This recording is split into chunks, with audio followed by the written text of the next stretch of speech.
नमस्कार बच्चों, आज मैं किरण वर्मा फिराक गोरखपुरी की गज़ल का भावार्थ पढ़ाने जा रही हूँ। इनकी गज़लों में हिंदी समाज और उर्दू शायरी की परंपरा भरपूर है। सबसे पहले देखते हैं इनका परिचय। मूल नाम रघुपति सहाय, जन्म स्थान गोरखपुर, उत्तर प्रदेश। ये उर्दू भाषा के प्रसिद्ध रचनाकार हैं। फिराक ने सामाजिक दुख दर्द, व्यक्तिगत अनुभूति को अपनी शायरी में ढाला है। मीर और गालिब की तरह फिराक ने भी संवाद शैली को साध कर आम आदमी या साधारण जन से अपनी बात कही है। प्रकृति, मौसम और भौतिक जगत के सौंदर्य को अपनी शायरी का विषय बनाया है। और सबसे पहले देखते हैं इनकी गज़ल के 3 शेर और उनके शब्दार्थ। शब्दार्थ देखिए: नौरस, नया रस, गुंचे, कलियाँ, नाजुक, कोमल, गिरहें, गांठ बंधन, रंगोबू, रंग और गंध, गुलशन, बाग, पर, पंख, झपकावे, बंद करना और खोलना, जर्रा जर्रा, कण कण, शब, रात, पर्दा, रहस्य। अब देखते हैं गज़ल का भावार्थ। नौरस गुंचे पंखुड़ियों की नाजुक गिरहें खोले हैं, या उड़ जाने को रंगोबू गुलशन में पर तोले हैं। नौरस गुंचे अर्थात नवीन रस से भरी हुई कलियों की कोमल पंखुड़ियाँ नाजुक गिरहें खोले हैं, अपनी गांठें खोल रही हैं, या उड़ जाने को रंगोबू गुलशन में पर तोले हैं। उनसे जो सुगंध फैल रही है उसे देखकर लगता है मानो रंग और सुगंध दोनों आकाश में उड़ जाने के लिए अपने पंख फड़फड़ा रहे हैं। आशय यह है कि वातावरण में फूलों और कलियों की मनमोहक सुगंध फैली हुई है।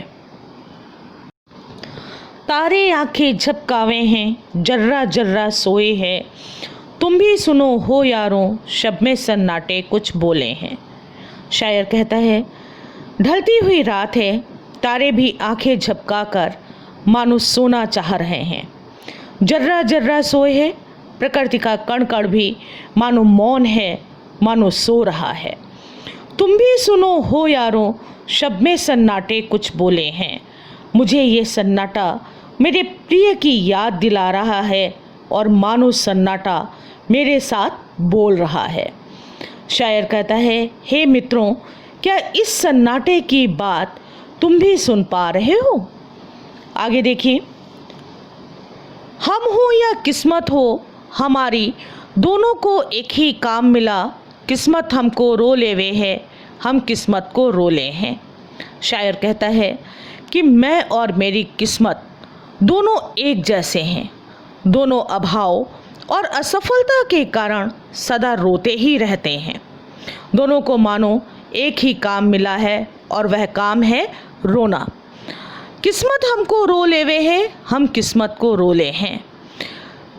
मेरी किस्मत मेरी हालत को देखकर मुझ पर रोती है और मैं अपनी बुरी किस्मत को देखकर रोता हूँ।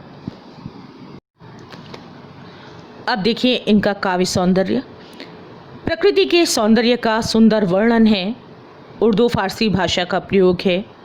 प्रथम 2 शेर में प्रसाद गुण है, बिंब योजना है, संदेह अलंकार है, रंग व खुशबू पर मानवीय क्रियाओं के आरोपण से मानवीकरण अलंकार है, जर्रा जर्रा में पुनरुक्ति प्रकाश अलंकार है, सन्नाटे का बोलना में मानवीकरण तथा विरोधाभास अलंकार है, तारों का मानवीकरण किया गया है।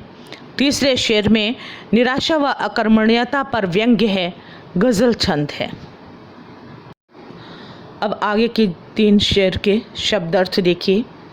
अदा करना, चुकाना, बदरुस्ती ए होशो हवास, बुद्धि और होश सहित, सौदा करना, चाहना, प्रेम करना, दीवाना, प्रेमी या पागल, गम, दुख, पासे अदब, लिहाज, ख्याल, परवाह।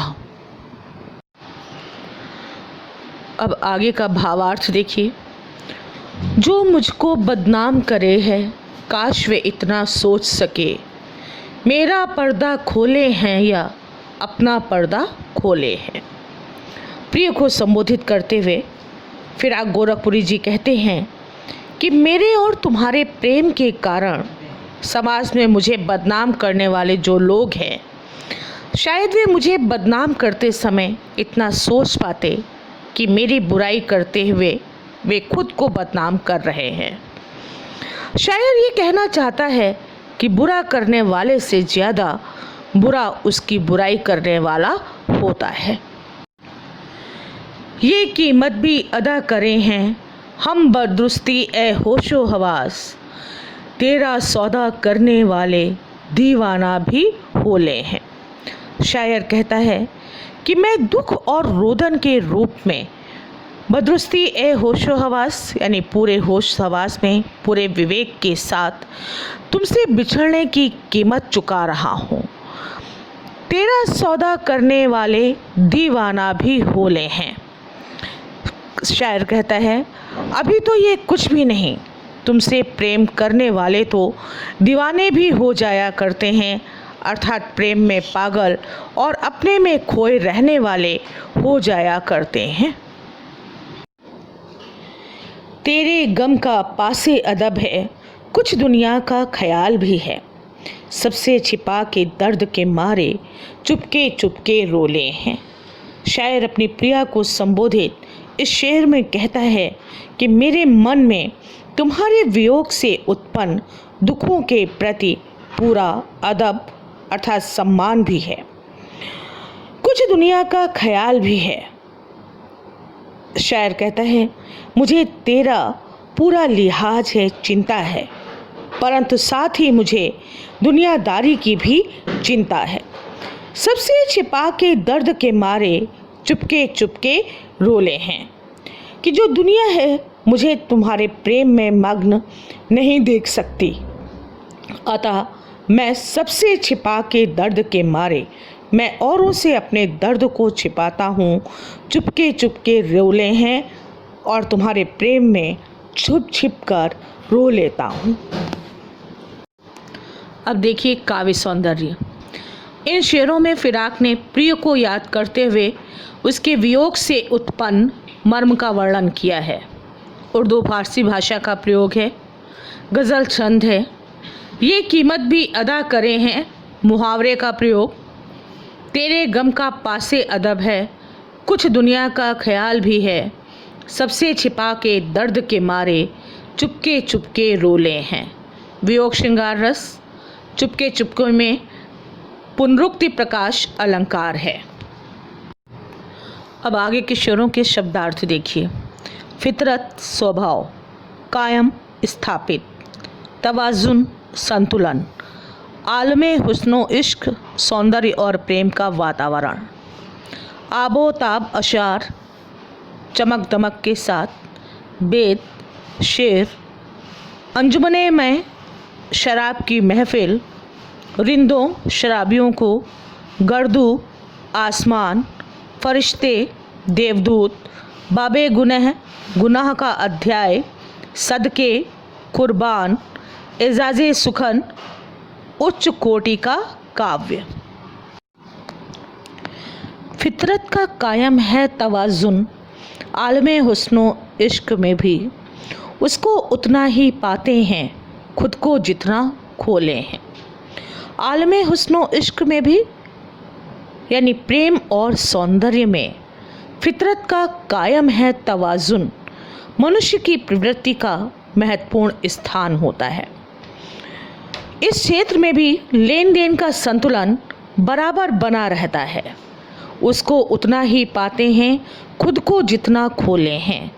मनुष्य स्वयं को प्रेम में जितना अधिक समर्पित कर देता है वह उतना ही प्रेम प्राप्त करता है। यहाँ स्वयं को खो देने से प्रेम प्राप्त होता है।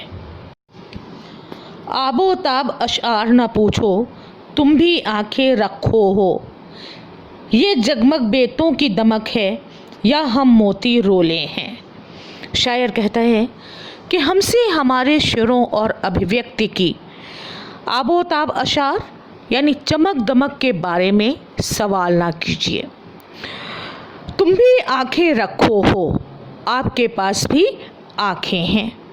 अगर देखने में समर्थ हो तो खुद ही जान जाओगे कि ये जगमग बेतों की दमक है, अर्थात ये मेरे शेरों की चमक है, अथवा मेरे आंसुओं के मोतियों की रोशनी है, अर्थात दर्द की चमक से ही ये चमक रहे हैं।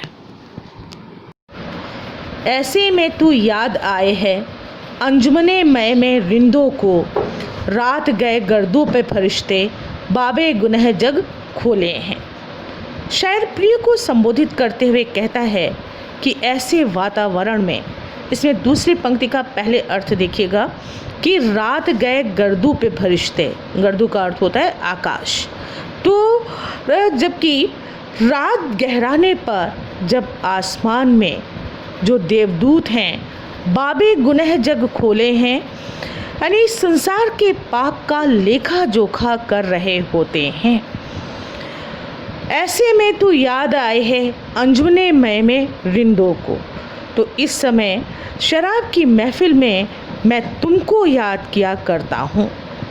प्रिय से उत्पन्न वियोग की पीड़ा को शराब से दूर करने के चित्रण में शायर दीवानगी की ओर संकेत करता है। साथ ही साथ इसका आशय यह भी है कि घनी अंधेरी रातों में प्रेमिका की बहुत याद आती है। सदके फिराक एजाज़े सुखन के कैसे उड़ा ली ये आवाज़, इन गज़लों के पर्दों में तो मीर की गज़लें बोले हैं।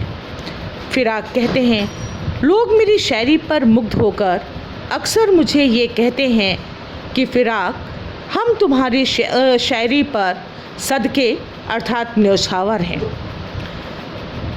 एजाज़े सुखन की कैसे उड़ा ली ये आवाज़, कि तुमने कविता का यह सौंदर्य कहाँ से उड़ा लिया है।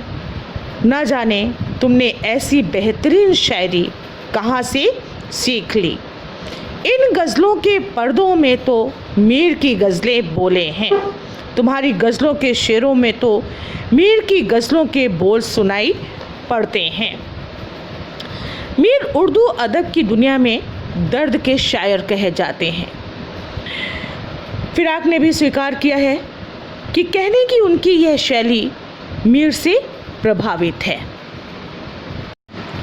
अब देखिए काव्य सौंदर्य, उसको उतना ही पाते हैं खुद को जितना खोले हैं। इसमें विरोधाभास अलंकार का प्रयोग है, वियोग श्रृंगार रस का प्रयोग किया गया है, भाषा उर्दू फारसी है, शैली संबोधनात्मक है।